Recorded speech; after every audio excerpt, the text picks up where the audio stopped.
Hello everyone, this is Shivangi. Welcome to Shiv classes. Video में discuss करने वाले हम इनफॉर्मल सेक्टर और उसके करैक्टरिस्टिक, अनौपचारिक क्षेत्र और उसकी विशेषताएं। तो कल आप लोगों का MSc 205 और 105 का एग्जाम है। तो सबसे पहले आप सभी को ऑल द बेस्ट। और आज का एग्जाम आप लोगों को कैसा हुआ 04 और 104 का कमेंट करके ज़रूर बताना। और जो क्वेश्चन पेपर है वो भी मुझे मेल कर देना। फिर मैं एक साथ ही जो पाँचों सब्जेक्ट के आपके जो रहेंगे क्वेश्चन पेपर वो मैं अपलोड कर दूँगी चैनल पर, और उसको डिस्कस भी कर लेंगे हम कि किस तरीके से एग्ज़ाम आया है। तो चलिए स्टार्ट करते हैं अपना टॉपिक। तो इनफॉर्मल सेक्टर को हम अंडरग्राउंड इकॉनमी, ठीक है, black economy, shadow economy, grey economy के नाम से भी जानते हैं। ये वो पार्ट होता है इकॉनमी का। तो सारे नाम आप लोग ध्यान रखना है, ठीक है। एग्जाम के पॉइंट ऑफ व्यू से क्या लिखा आ जाए कुछ नहीं पता।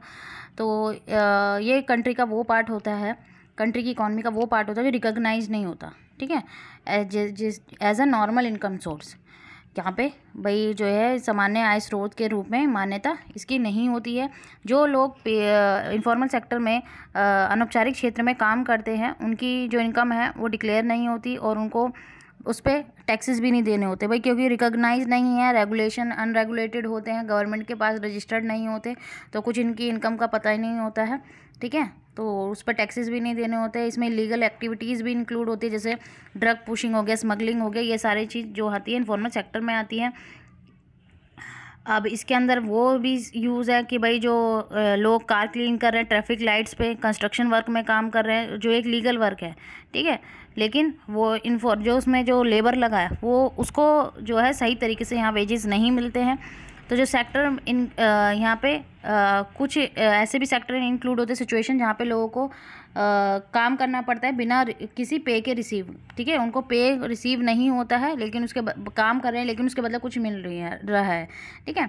और वो सेक्टर भी इंक्लूड होते हैं जहाँ इंडिविजुअल वर्क करता है और एक्सचेंज करता है, receive other something other than money, money के अलावा कुछ और, भाई कुछ अनाज दे दिया या कुछ और जो है उनको उसके बदले दे दिया, ठीक है, कि मनी की जगह अनाज। जैसे लोग खेतों में काम करते हैं, ठीक है, तो बड़े बड़े ज़मींदार होते हैं, वो उनको उसके बदले में गेहूं दे दिया, चावल दे दिया, पैसे देने की बजाय उनको राशन का सामान दे देते हैं, बल्कि वो उनके मेहनत के से कम ही मिलता है उन्हें। बस ये है कि एक्सचेंज में पैसे की जगह क्या दे दिया, कोई अनाज दे दिया, ठीक है। तो अब इसके करेक्टरिस्टिक की बात करें, इसमें डाइवर्सिटी पाई जाती है। इनफॉर्मल सेक्टर में हम सिर्फ एक ही एक्टिविटी को या एक ही सेक्टर को इंक्लूड, बहुत सारी चीज़ें जो इसमें है इंक्लूड होती है, लाइक स्ट्रीट वेंडरिंग, ठीक है, भाई जो गली गली में घूमते हैं, सब्जी वाले, फेरी वाले, ये सब घूमते हैं, वो सब किसके अंदर आते हैं, इनफॉर्मल सेक्टर के अंदर आते हैं। स्मॉल स्केल एग्रीकल्चर हो गया जो इनफॉर्मल सेक्टर प्रोवाइडर होते हैं, इसमें कंस्ट्रक्शन, ट्रांसपोर्टेशन, ठीक है, और कुछ प्रोफेशनल फील्ड्स भी होते हैं जो इनफॉर्मल सेक्टर के अंदर आते हैं। ये अनरजिस्टर्ड और अनरेगुलेटेड होते हैं, भाई सरकार के पास, गवर्नमेंट के पास इनका कोई रजिस्ट्रेशन नहीं होता है, ठीक है, कोई फॉर्मल यहाँ पे नहीं होता है, कोई रेगुलेटेड नहीं होते हैं, लेबर लॉज वगैरह, टैक्स कोड, ये सब इसके अंदर नहीं आते हैं, ठीक है, इनके बाहर ये काम करते हैं कि भाई जो लोगों को अपने हित के लिए यहाँ नहीं बोल सकते हैं, क्योंकि ये रजिस्टर्ड ही नहीं है गवर्नमेंट के पास। फिर आता है लेबर इंटेंसिव। तो ये वाले सेक्टर अधिकतर आपको लेबर इंटेंसिव मिलेंगे, यहाँ मशीन से कम, लेबर से ज़्यादा काम कराया जाता है, ठीक है। मैनुअल लेबर, यहाँ स्मॉल स्केल सर्विसेज आपको यहाँ दिखेगी, यहाँ पे लोग ज़्यादा लंबे समय पर काम करेंगे और कम वेजेस मिलेंगे, ठीक है, और उनको सोशल बेनिफिट्स भी बहुत ही लिमिटेड मिलते हैं, उनको तक पहुंच उनकी बहुत कम होती है।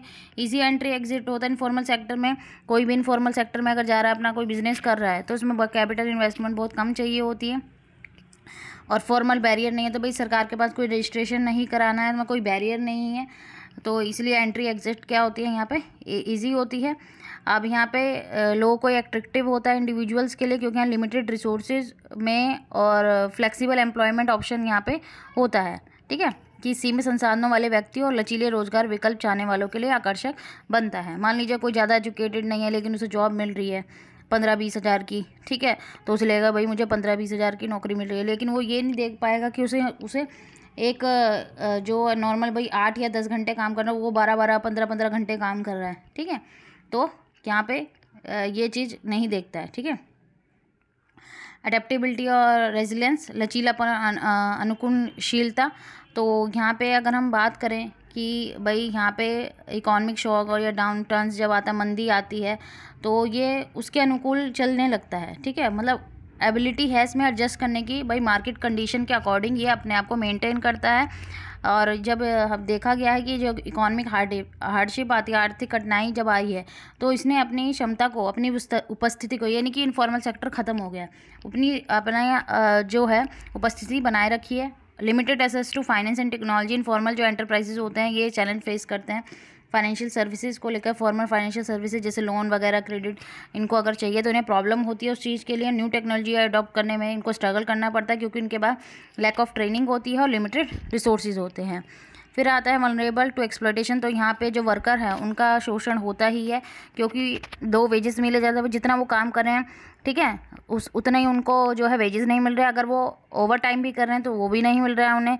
अनसेफ वर्किंग कंडीशन रहती है भाई उनके साथ। कोई भी भाई वो केमिकल की ऐसी जो जगह काम कर रहे हैं जहाँ पे हार्मफुल केमिकल का इस्तेमाल किया जाता है, मान लीजिए उस केमिकल से उन्हें कोई नुकसान हो जाए या बहुत ज़्यादा पोल्यूशन होता है किसी भी चीज़ का, जैसे ईंट की भट्टी वगैरह होती है वहाँ बहुत ज़्यादा पोल्यूशन निकलता है, धुआं निकलता है ठीक है। तो लेकिन उनको कोई उसके अनसेफ वर्किंग है लेकिन उसके बदले उन्हें कोई बेनिफिट नहीं दिया जा रहा है ठीक है। और लिमिटेड बार्गेनिंग पावर की वो बार्गेनिंग पावर नहीं होती उनके पास कि वो अपने वेजेस के लिए लड़ सकें कि भाई हम इतना काम कर रहे हैं तो हमें अगर हम ज़्यादा काम करें तो हम एक्स्ट्रा वेज दें या हमारे वेजेस बढ़ाएं ठीक है। क्योंकि इनफॉर्मल सेक्टर है तो उनको पास क्या है कि भाई उनके पास जो है उनको उसकी जगह और लेबर मिल सकते हैं ठीक है। तो वो उनको हटा देंगे। जॉब सेफ्टी नहीं है, अगर वो उनके खिलाफ कुछ बोलेंगे जॉब सेफ्टी नहीं, उनको हटा दिया जाएगा।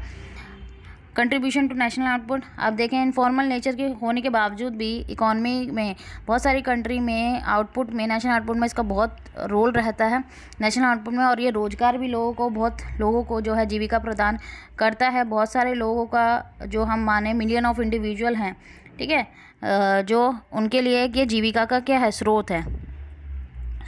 तो यहाँ पे हमारा टॉपिक ख़त्म होता है। आई होप आपको क्लियर हो गया होगा। अगर वीडियो अच्छी लगी तो like it, share and subscribe my channel. Thank you.